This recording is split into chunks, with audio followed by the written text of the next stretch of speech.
Narito ang mga pinakamaiinit na balita ngayong tanghali.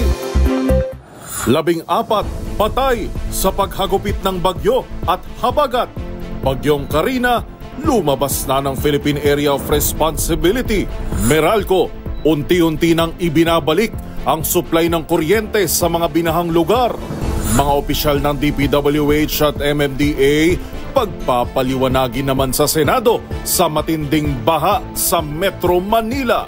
Sa MBC TV correspondents, truck inararo ang 3 tindahan sa Davao City matapos umanong mawala ng preno. Sa MBC TV Sports, Capital One na sweep ang defending champions Petrogas sa Reinforced Conference. Sa Showbiz Spotted, Gerald Anderson to the rescue sa binahang pamilya sa Quezon City.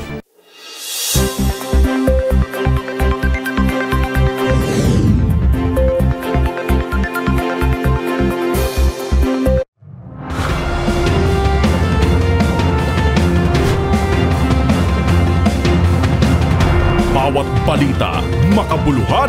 Bawat kwento, makapangyarihan. Boses ng Pilipino para sa Pilipino. Live mula sa MBC TV Studio. MBC TV Network News.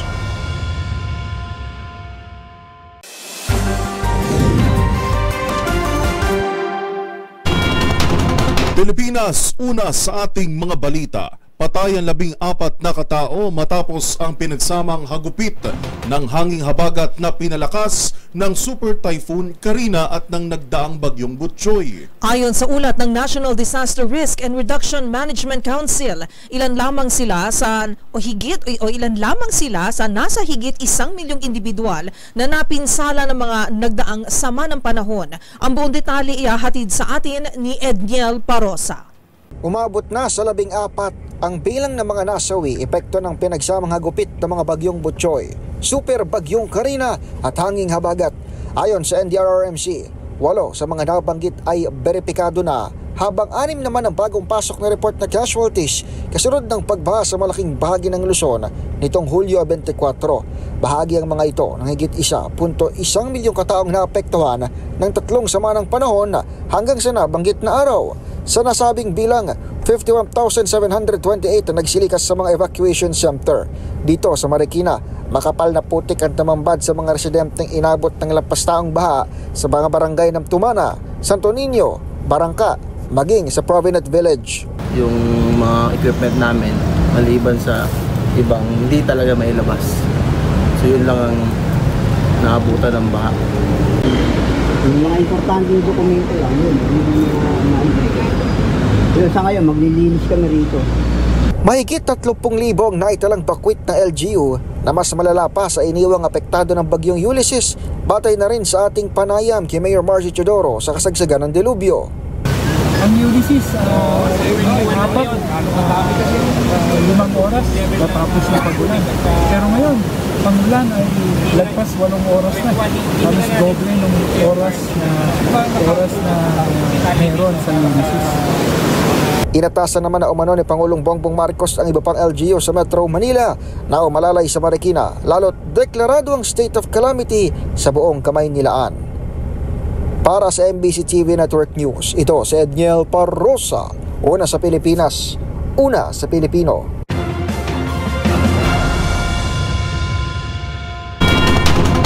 Samantala, namataan naman ang isang oil spill sa lumubog na motor tanker na may kargang 1.4 milyong litro na langis sa Limay, Bataan. Alamin natin ang buong detalye mula kay Boy Gonzales. Boy. Kumpirma nga na Philippine Coast Guard spokesperson na rin Admiral Armando Barilo na lumubog na ang motor tanker na Terra Nova sa karagatan sakop ng Lamau Point, Limay, Bataan pasado 1:00 ng madaling araw kanina. Ayon kay Barilo, patuloy pa ang kanilang investigasyon kung may sama ng panahon sa lugar na mangyari ang insidente dahil wala namang nakataas na public storm signal. May sakay na 1.4 metric tons o katumbas ng 1.4 bilyong litro ng fuel oil ang barko na patungo sana sa Iloilo. Ligtas naman ang 16 sa 17 crew ng barko habang pinaghanap pa ang isang crew. Nagsasagawa rin ng search and rescue operation ang BRP Melchor Aquino sa nawawalang crew. Nagsagawa na rin ng aerial survey ang Coast Guard para makita naman ang lawak ng oil spill. Sinabi ni Balil na sa ngayon nasa 2 nautical miles nang nakita nilang lawak ng oil spill at patungo ito sa hilagang silangan bahagi dahil sa malakas na current na tubig. Nakamobilize na rin naman ang Marine Environmental Protection Team ng PCG para mapigilan ang pagkalat pa ng langis. Ito si Boy Gonzales para sa NBC TV Network News. Una sa Pilipinas, una sa Pilipino. Maraming salamat, Boy Gonzales.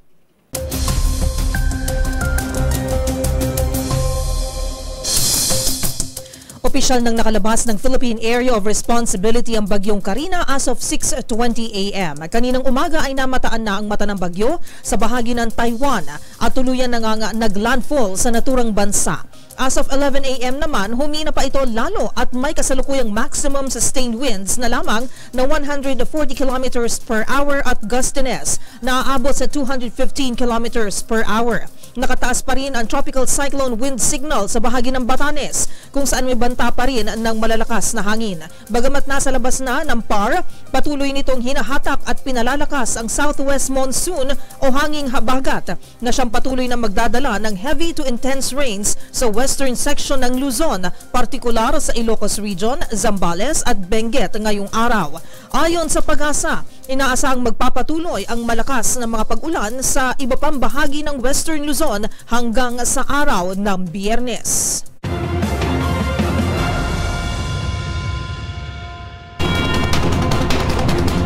Samantala, unti-unti nang ibinabalik ng Manila Electric Company o Meralco ang supply ng kuryente sa mga binahang lugar bunsod ng habagat at Super Typhoon Karina. Pero paglilinaw ng Meralco, hindi agad-agad may babalik ang supply sa mga lugar na hindi pa rin ligtas dahil sa mataas na antas ng baha. Tutukan natin ang report ni Kyle Bulias. Nagsimula nang bumalik ang supply ng kuryente ng ilang mga residenteng naapektuhan ng hagupit ng Super Typhoon Karina at hanging habagat. Sa panayam ng DZRH kay Meralco spokesperson Josel Dariaga, unti-unti na nilang ibinabalik ang kuryente sa mga lugar na ligtas na at wala ng baha. Ayon sa tagapagsalita, mas malawak ang naging sakop ng power outage ngayon dahil sa laki ng pinsalang idinulot ng walang humpay na mga pag-ulan kahapon. Kaya alam, kakaiba kasi yung nangyari sa atin ngayon. Ang taas ng tubig baha doon sa mga area na dati hindi naman. Yung dati naman na hindi naman binabahan ng gano'n, inabot ng baha. Kaya napaka-widespread nung outages namin all over Metro Manila at saka doon din sa mga karatig na probinsya sakop namin. Paliwanag pa ni Zaldariaga, may mga residenteng nagre-request ng restoration sa kanilang lugar pero nang puntahan ito ng mga tauhan ng Meralco, hindi pa rin anya ligtas na ibalik ang kanilang supply. Kaugnay nito, umabot sa 650,000 kabahayan ang nawala ng kuryente sa kasagsagan ng bagyong Karina kahapon. Mula sa nabanggit na bilang, 370,000 kabahayan na lamang ang hindi pa rin na ibabalik ang kanilang kuryente hanggang sa kasalukuyan. Pagtitiyak naman ni Zaldariaga, mas madaling may ibabalik ang supply ngayon dahil kaunti lamang aniya mga nasirang poste ng Meralco kaya inaantay na lamang humupa ang baha sa mga apektadong lugar bago ibalik ang kanilang supply ng kuryente. Para sa MBC TV Network News, ito si Kyle Bulias, una sa Pilipinas, una sa Pilipino.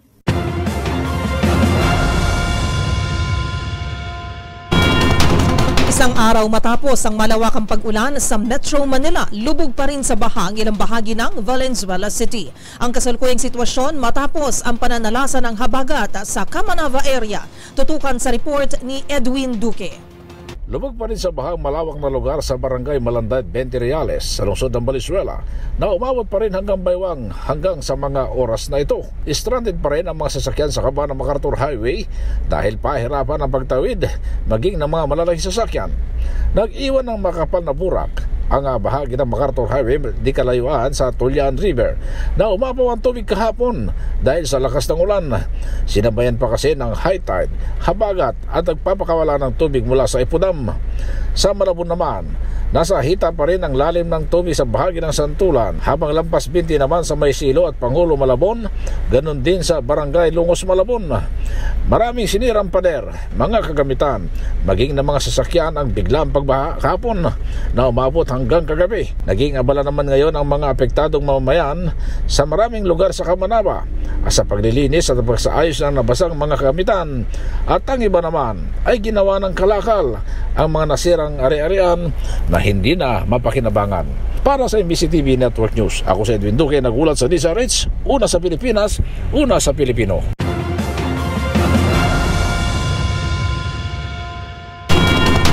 Sa kaugnay na balita, kanselado pa rin ang nasa higit 100 flights dahil sa epekto ng habagat na pinalalakas ng bagyong Karina.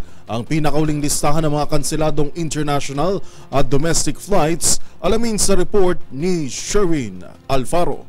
Aabot sa 143 ng mga flights ang kinansela ngayong araw ng mga airline company sa Ninoy Aquino International Airport.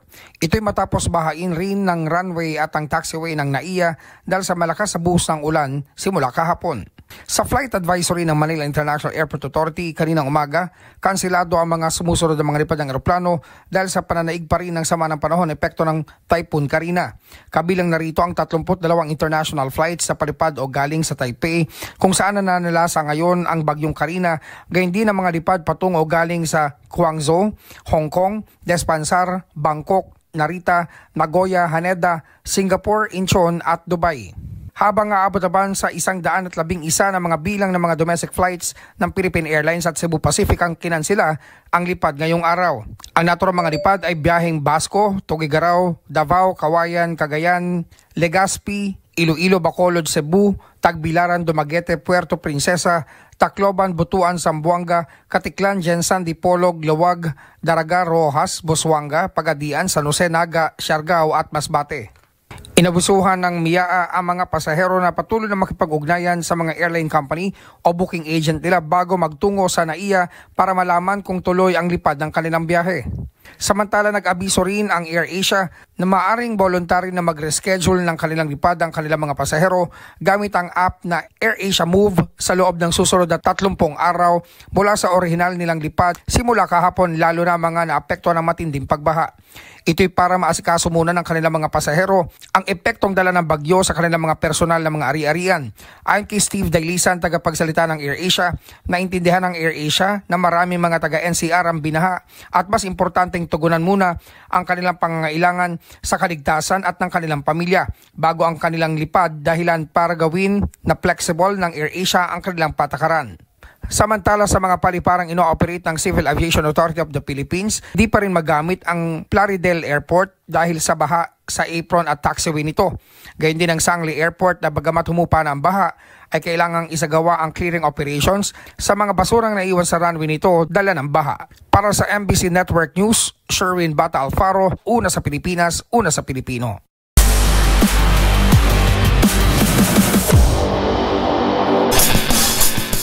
Sa mundo ng volleyball, isang historic win ang naitala ng volleyball team na Capital One matapos nilang makuha ang kanilang biggest victory sa liga. Tinalo kasi ng Solar Spikers ang defending and two-time reigning champions Petrogas sa group phase ng 2024 Reinforced Conference. Ang naging laro tinutukan ni Millie Borja. Nakuha na ng Capital One ang kasalukuyang pinakamalaki nitong panalo sa Premier Volleyball League matapos talunin ng two-time reigning champions Petrogas sa 2024 Reinforced Conference. 3 sets lang ang kinailangan ng Solar Spikers para gulatin ng Angels with 26-24 sa first set, 25-20 sa second at 25-18 sa third. Magugunitang sa nagdaang season, laglag ang Capital One matapos makapagtala ng 110 win-loss record. Pinangunahan ng Russian import na si Marina Tushova ang team with double-double performance, 24 points on 23 attacks and 10 excellent digs. Habang nakapagtala naman si Leila Cruz ng 11 excellent digs at Iris Tolenada with 15 excellent sets. Top scorer naman para sa Gas Angels si Van Sickle with 19 points on 16 attacks. Susubukang ipagpatuloy ng Capital One ang magandang laro sa Sabado kontra Signal HD, habang inaasahan namang babawi ang Petrogas sa parehong araw laban sa Akari. Para sa MBC TV Network News, ito si Mili Borja, una sa Pilipinas, una sa Pilipino.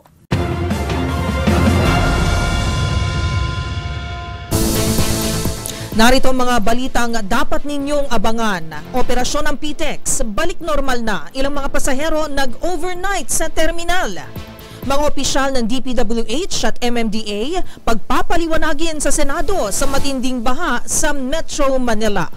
Para sa MBC TV Sports, Alex Iyala nakuha ang singles doubles title sa W100 Victoria Gasteiz Tourney. Pinay tennis star umangat ang ranking sa WTA. At sa showbiz spotted, Gerald Anderson to the rescue sa binahang pamilya sa Quezon City. Lahat ng yan sa pagbabalik ng MBC TV Network News.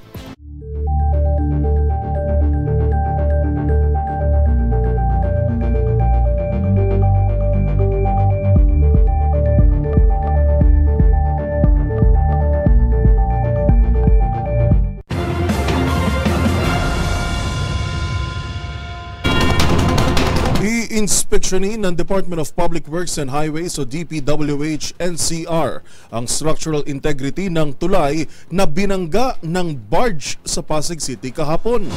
Sa panayam ng DZRH kay DPWH NCR Director Loretta Malaluan, hindi pa rin madaraanan ang naturang tulay ngayong araw. Sabi pa ni Loretta, dahil sa pangyayaring ito, posibleng mapaaga na rin ang kanilang rehabilitation plan sa naturang tulay. Actually po, may ano na po, na papalitan yan tulay na yan. Meron na pong proposal. Kasi po ang lapad po niyan ay 60 meters lang po. Kaya ang pinopropose nila po ay lakihan. Makitid po gawing 80 to 90 meters. At tataasan na rin po yung vertical clearance po, para makadaan nga ang mga barko o ang mga bangka.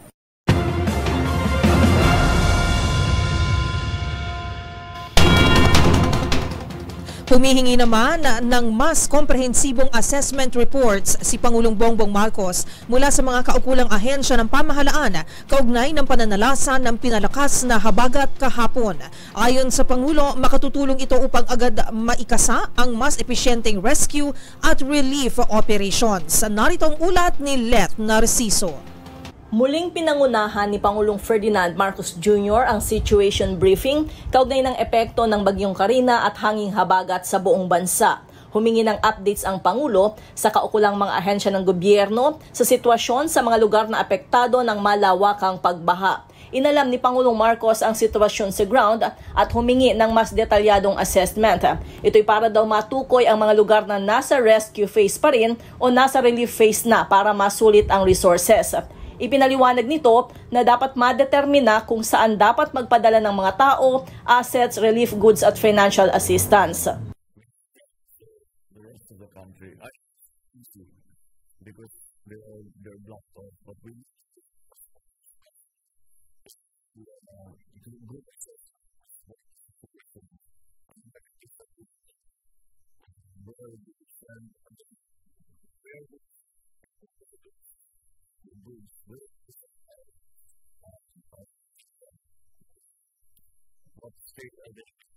Pinatututukan rin ni Pangulong Marcos sa Department of Health ang kalusugan ng mga apektadong residente, partikular ang mga nasa evacuation centers. Ayon sa Presidente, dapat may clinic sa bawat evacuation center o may umiikot na medical team.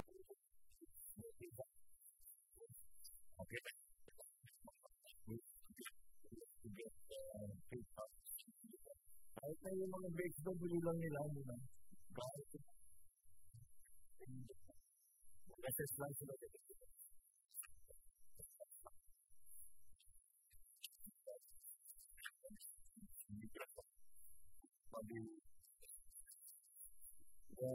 The long-term problem is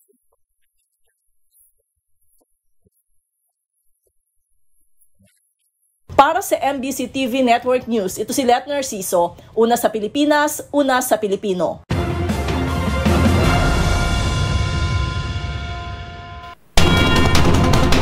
Ipinatatawag naman sa Senado ang mga opisyal ng DPWH at Metropolitan Manila Development Authority o MMDA upang pagpaliwanagin sa naging matinding pagbaha na nagpalubog sa halos buong Metro Manila kahapon. Kabilang sa mga nais talakayin ng mga senador ay ang drainage system at ang pondo para sa flood control. Magbabalita si Raymond Dadpaas. Magkakasanang pagdinig ang Senado hinggil sa matinding pagbaha sa Metro Manila kahapon. Ayon kay Senador Ramon Bong Revilla Jr., ang chairman ng Senate Committee on Public Works, mahalagang marinig ang paliwanag hinggil dito ng mga taga-Department of Public Works and Highways o DPWH at Metro Manila Development Authority o MMDA. Sabi ni Revilla, nang pumasok ang taon ay pinakiusapan niya ang dalawang ahensya na ayusin na ang mga drainage system at mga infrastructure projects. Tumugon ang dalawang ahensya ngunit naranasan pa rin ng matinding pagbaha. Hinahanap naman ni Senador Joel Villanueva kung saan napunta ang bilyones na pondo para sa flood control. Taon-taon ay napakalaking halagang inilalaan sa flood control ngunit hindi naman gumaganda ang sitwasyon bagkus ay lalo pang lumala. Hindi lang sa Metro Manila ang matinding binaha kundi kasama ang lalawigan ng Bulacan.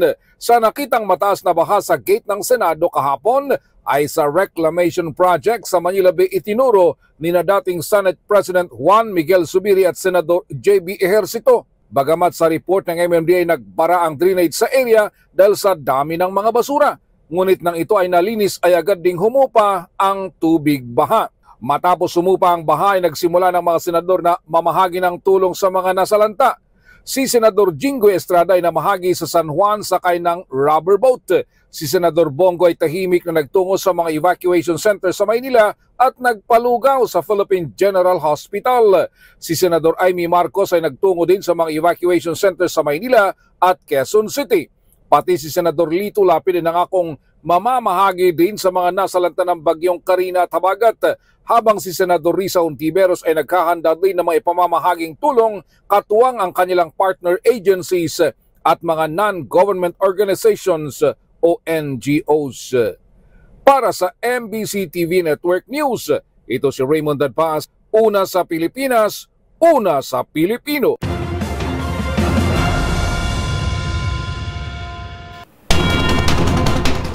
Samantala, patay ang isang retiradong sundalo matapos malunod sa baha sa Barangay 183 sa Pasay City. Sa panayam ng DZRH News kay Major Adnan Kalib, Commander ng Pasay City Police Substation 9, kinilala ang 66-year-old na biktimang si Reynaldo Selapan.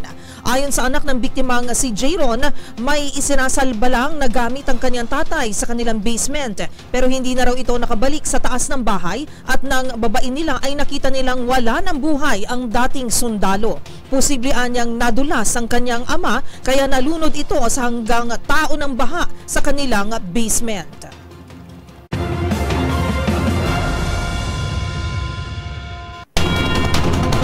Isang araw lang din matapos naman ang malawakang pananalasa ng habagat na pinalakas ng Super Typhoon Karina sa National Capital Region, balik normal agad ang operasyon sa Parañaque Integrated Terminal Exchange o PITX ngayong araw. Ang bilang ng mga pasahero na na-stranded kagabi at dumagsa kaninang umaga, alamin sa balita ni Giselle Ricafort. Balik normal na ang operasyon ng Parañaque Integrated Terminal Exchange ngayong araw. Ibig sabihin may operasyon na sa lahat ng city routes at may mga biyahe na rin ang Victory Liner, Baliwag Transit at Saulog Transit. Ito'y matapos kanselahin ang halos 80 biyahe sa terminal dahil sa Super Typhoon Karina kahapon. Sa panayam natin sa Senior Corporate Affairs Officer ng PITX na si Colin Calbasa, mahigit 14,000 na ang dumagsang pasahero hanggang kaninang 8 a.m. Kahapon 171 pasahero ang na-stranded sa PITX. 78 sa mga yan ang nag-overnight sa terminal habang ang iba ay naremedyohan sa rerouting. Kung hindi kanselasyon apektado ng suspensyon o na-hold ng mga biyahe, ang mga pasahero sa PITX dahil sa malawakang pagbaha sa National Capital Region at iba pang lalawigan kahapon. Para sa MBC TV Network News, Giselle Ricafort para sa DZRH, una sa Pilipinas, una sa Pilipino.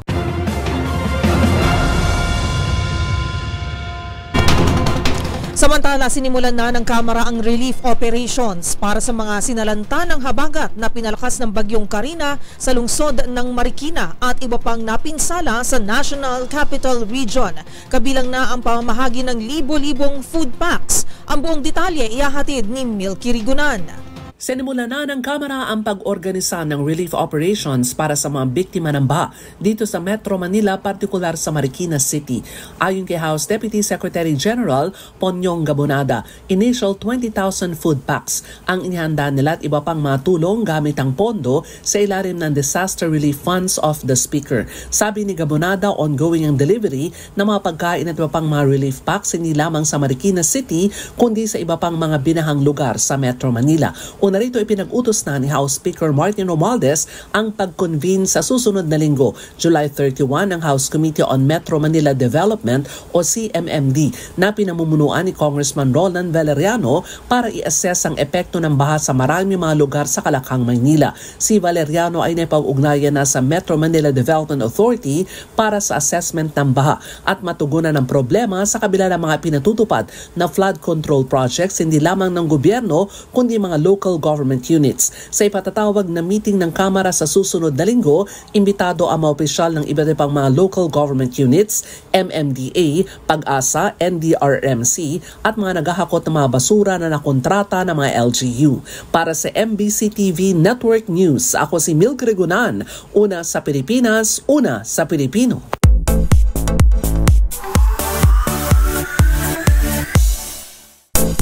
Sa gitna naman ng pananalasa ng bagyong Karina sa bansa, to the rescue ang aktor na si Gerald Anderson sa ilan nating kababayan na na-stranded. Saludo naman ng netizens na saksi raw kung gaano ito ka-consistent tuwing panahon ng sakuna mula pa man noon. Ang iba pang detalye tutukan sa Showbiz Report na ito. Nakiisa rin ang aktor na si Gerald Anderson sa pagtulong na mailikas sa mga kababayan nating na stranded sa baha dulot ng bagyong Karina. Sa kuwang video, makikita na isang matanda at batang may bitbit na alagang aso ang kanilang na-rescue.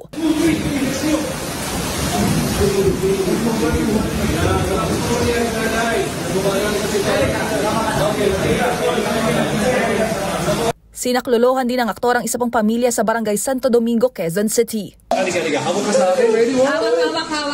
Okay, let's go. Okay, ako bahala sa'yo. Marami naman ang humanga at sinaluduhan ang ginawang ito ni Gerald at inalalang consistent talaga ang aktor sa pagtulong mula pa man noong nanalasa ang bagyong Ondoy, higit isang dekada nang nakalipas. Kung matatandaan, taong 2019 ang maging ganap na reservist ng Philippine Army si Gerald Anderson.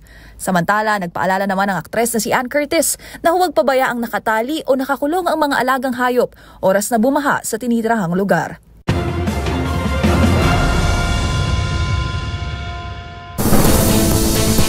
Narito mga balitang dapat ninyo pang abangan. Sa MBC TV correspondents, truck inararo ang 3 tindahan sa Davao City matapos mawala ng preno. Sa Hoy, bawal yan. Parusa sa illegal loading and unloading in prohibited zones. Alamin. Sa MBC TV Sports, Alex Eala nakuha ang singles doubles title sa W100 Victoria Gasties Tourney. At sa Showbiz Spotted, tahanan ng vlogger na si Ninong Rai sa Malabon, pinasok din ng baha. Lahat ng yan sa pagbabalik ng MBC TV Network News.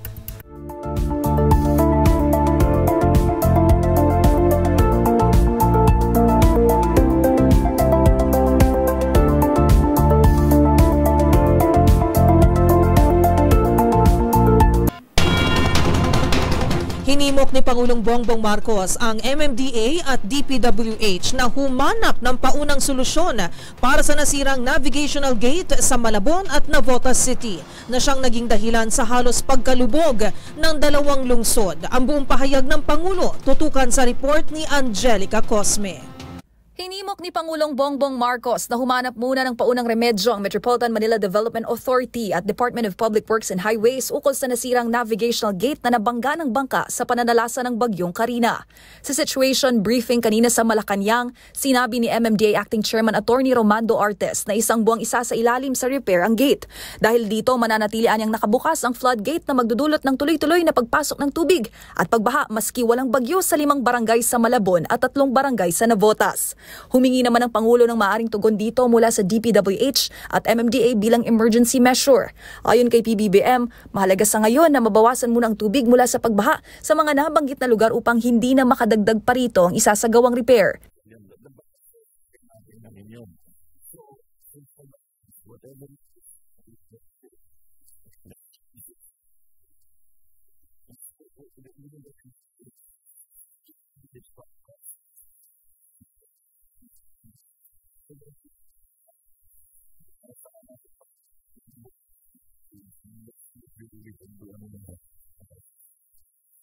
Iminungkahi rin ng Pangulo na humingi ng tulong ang mga kaukulang ahensya sa Armed Forces of the Philippines. Ang AFP mayroon anyang mga kagamitan na maaaring magamit sa mga emergency situation kagaya nito. Samantala, binanggit ni MMDA Acting Chair Romando Artes na kasalukuyan ng nasa relief and reconstruction and cleaning phase ang Metro Manila. Bumaba na anyang baha sa karamihan ng lungsod dala ng pagtigil ng ulan at sa tulong na rin ng mga pinaganang pumping station. Ngayong tanghali inaasahang tuluyan ng mabubombang tubig baha sa buong rehiyon. Para sa MBC TV Network News, ito si Angelica Cosme, una sa Pilipinas, una sa Pilipino.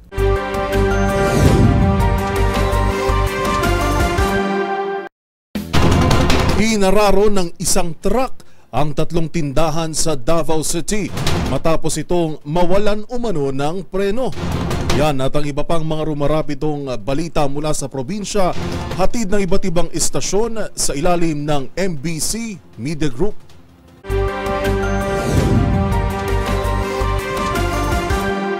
Inararo ng isang Fuso-wing van ang 3 sari-sari store sa Barangay Marilog proper, Marilog District, Davao City matapos mawala ng preno alas 8:40 ng umaga ng Miyerkules sa Hulyo 24, 2024. Ang truck ay may kargang 500 na sako ng feeds na minamaniho na isang Jerry's Jimar Magdadaro, 46 anyos, sa katira sa Puro 4 Magsaysay, Malibalay City, Bukidnon. Ayon sa report ng kapulisan, habang binabaybay ng truck ang Davao-Bukidnon Road mula Bukidnon hanggang Davao City nang mawala ng preno, kaya naararo abaga tindahan at tumilapon pa ang magulong ng truck. Gayunpaman, wala na sugatan o namatay sa nasabing insidente. Para sa MBC TV Network News, ito si June Suter, una sa Pilipinas, una sa Pilipino. Matinding epekto ang naranasan kahapon sa pananalasa ng Bagyong Karina sa lalawigan ng Bataan. Halos lahat ng bayan sa Bataan, mga barangay at mababa ang kanilang mga tirahan ay nakaranas ng pagbaha sa kanilang mga lugar. Marami din ang nailikas kahapon na pamilya, partikular ang mga inabot hanggang Baywang at Hita ang tubig baha sa kanilang mga lugar. May ilan ding mga sasakyan ang nilubog buwas sa gilid na karsada na di na nagawang madala sa mataas na lugar dahil mabilis ang pagtaas ng tubig ulan. Sa ngayon, nagtulong-tulong na sa clearing operation ang iba't ibang ahensya ng pamahalaan sa Bataan, pagtanggal sa mga nabuwal na puno, poste at paglilinis ng mga karsada na iniwang putik ng pagbaha ng Bagyong Karina.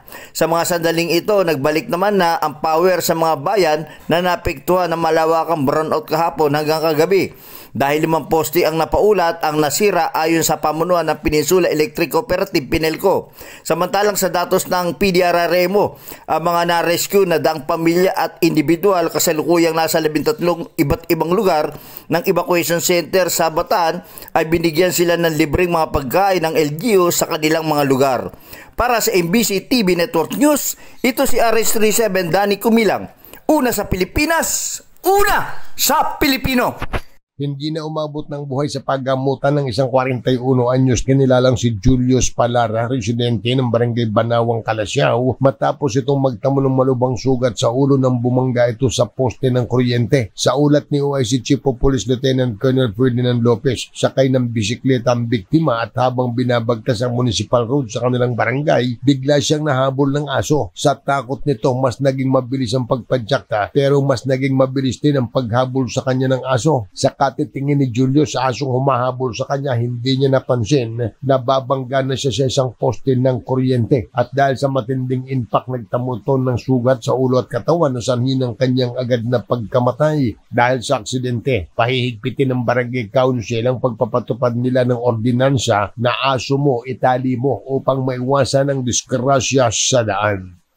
Para sa MBC TV Network News, ito si Freddy Pajardo, RH38, una sa Pilipinas, una sa Pilipino. Sugatan ang 2 katao matapos pagtatagain ng umano'y American National sa Block 15, Lot 15, East Homes 1, Barangay Estefania, lungsod ng Bacolod. Ayon kay Police Staff Sergeant Ronaldo De Catoria ng Police Station 4 ng Bacolod City Police Office, ang mga biktima kinilala na si John Martin Antonio, 36 anyos, residente ng Block 16, Lot 15, Villa Homes, Barangay Vista Alegre, at Maria Antoinette Hiliegao, 23 anyos, residente ng Procrosal Airport Subdivision, Barangay Singkang Airport, lungsod ng Bacolod. Ang suspect kinilala na si William Joseph Sapord, isang American citizen, 60 anyos, residente ng West Virginia, USA, temporaryong naninirahan sa Block 15, Lot 15, East Homes 1, Barangay Estefania ng nasabing lungsod. Pinagtataga ng suspect ang mga biktima na si Antonio at tinamaan din ang kanyang live-in partner na pumagitna lamang sa kanilang away habang nasa Metro Bacolod Hospital na confined si Sapor dahil sa tamong sugat sa katawan nito nang maagaw ang kanyang itak ni Antonio. Para sa MBC TV Network News, ito si Rex Cantong, una sa Pilipinas, una sa Pilipino. Inaristo ng mga pulis ang isang 36 anyos na ginang sa bayan ng Laoang, Northern Samar dahil sa kasong kinakaharap nito na anti-trafficking. Sa report ng PNP, ang akusado ay nasa listahan ng kapulisan bilang top 4 most wanted person sa lalawigan. Doon ito hinuli sa barangay Kalumutan ng naturang bayan. Inilunsad ng PNP Laoang ang isang operasyon na pinapangunahan mismo ng hepe na si Police Captain Lendon Dagalia. Arestado ito sa bisa ng warrant of arrest dahil sa kasong Anti-Trafficking in Person Act of 2003. Walang piyansa na inilagak ang korte para sa pansamantalang kalayaan na nasabing akusado. Nakakulong na itong akusado sa Laoang Detention Facility at muli itong ihaharap sa korte. Para sa MBC TV Network News, ito si Jane Galit Bantayan, una sa Pilipinas, una sa Pilipino.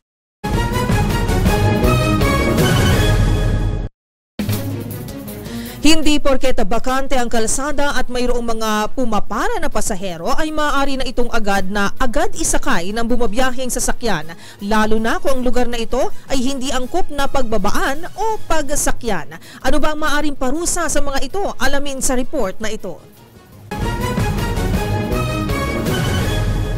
Mayroong mga nakatalagang lugar kung saan lamang pwedeng tumigil ang isang sasakyan para magsakay o magbaba ng pasahero. Ito ay para mapanatili ang kaayusan ng daloy ng trapiko, maiwasan ang antala sa daan at masiguro ang kaligtasan ng mga commuters. Ngunit marami pa rin ang tumitigil na lang kung saan ito may maabutan na pasahero. Paalala ng otoridad, mali ito at ipinagbabawal dahil ayon sa tala ng Land Transportation Office o LTO ng mga illegal na practice sa daan, ang illegal loading and unloading in prohibited zones ay isang obstruction sa free passage ng ibang sasakyan at maaaring ilagay sa alanganin ang mga pasahero. Ang sino mang mahuli na gumagawa nito ay pagmumultahin ng 1,000 piso. Kung mayroon pa kayong nahuling ipinagbabawal na akto o kaya naman ay mayroon kayong reklamo, itag nyo kami sa DZRH. Hoy! Bawal yan!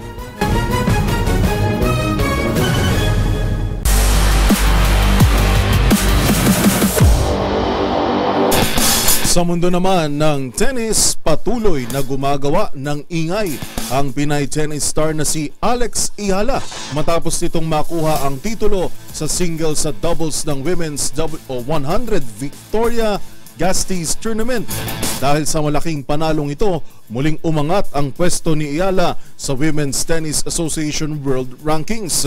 Ang mga detalye ihatid sa atin ni Matchpoint Mili Borja.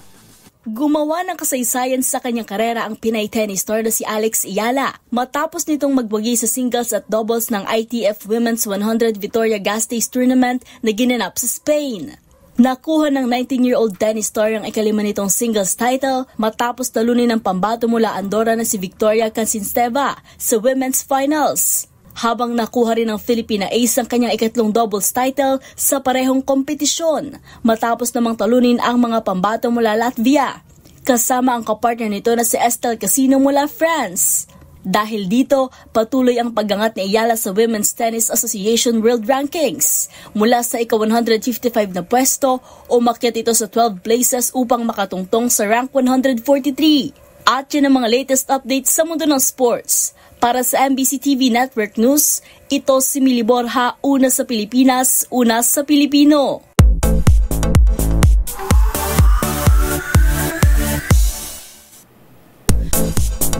Kabilang ang food content creator na si Ninong Rai sa libu-libong pamilya na binaha ang tahanan dulot ng walang tigil na pag-ulan. Sa kanyang social media page, nagbigay ng baha update ang YouTube star, kalakip ang mga kuhang video at larawan sa kanilang bahay sa Malabon. Ang iba pang detalye tutukan sa Showbiz Report na ito. Binahari ng tahanan ng food content creator na si Ninong Rai dulot ng hagupit ng bagyong Karina sa bansa. Sa kanyang social media account, ipinakita ng vlogger ang sinapit ng kanilang bahay sa Malabon. Mula garahe, editing room at maging ang iconic kitchen nito na madalas mapanood sa kanyang channel. Sa kabila nito, nagawa pa rin ni Ninong Rai na magbiro para mapagaan ang sitwasyon. Pwede pa nga, pero gusto ko sa malinis lang. Gusto malinis sa malinis? Underwash kasi to. Oo, kasi nadudumihan yung ilalim. Ayoko madumihan yung ilalim kasi. Makikita rin sa isa pa nitong post ang bitbit na alagang aso na pilit daw nagsiswimming sa baha. Samantala, sa huling FB Live ng YouTube star, ibinahagi nito na hindi na sila nag-evacuate dahil tumila na ang ulan. Sa ngayon, target daw na masimula ng paglilinis sa binahang tahanan. Yung gastos, yung linis, tsaka kasi, maglilinis kami. Matagal-tagal kami hindi makakapag-shoot kasi kailangan na bilinisin na maayos to bago kami makapagluto talaga ng maayos. Lahat ng plato, lahat ng kutsara, lahat ng mga kaldero, kalan, kawali. Yung oven, feeling ko, sira na yun. Kamakailan lang mula Ninong Rai, naging Daddy Rai na ang tawag ng followers sa kanya matapos isilang ng longtime partner nito ang kanilang unang anak. Para sa MBC TV Network News, ito pang ng showbiz angel Angelica Cosme, una sa Pilipinas, una sa Pilipino.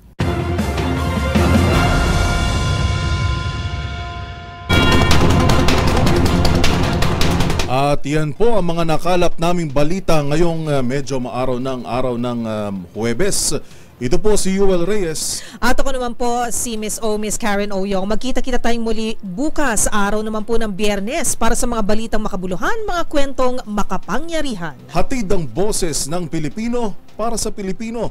Ito ang MBC TV Network News. Una sa Pilipinas, una sa Pilipino.